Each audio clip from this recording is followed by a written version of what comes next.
মারুফ।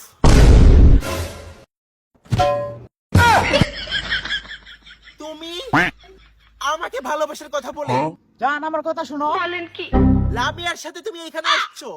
জান লামের সাথে আমি কখন এখানে আসছি আমি মনে করতে পারতেছি না। আমার বার্থডের দিন এটাই আমার শ্রেষ্ঠ উপহার মারুফ। আসলে জান এই, তোর সাথে কখন আসছি আমি এখানে কস না কে? এটাই তোমার ডাবল টাইমিং করার জন্য আর কোনো মেয়ে পেলে না। কিরে মারো ডাবল টাইমিং মানে এই মেয়েকে? তুমি আমাকে বেছে নিলে। আসলে জান এই মেয়ে আমার বান্ধবী লাগে। কথা কস না কে?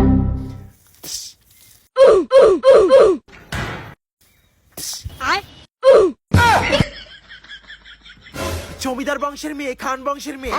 তুমি বংশের মেয়ে তো কি হয়েছে তাই বলে তুমি আমাকে এইভাবে থাপ্পড় মারবে? আমাদের বংশের মেয়েরা পরপুরুষের সঙ্গে কথা বলে না।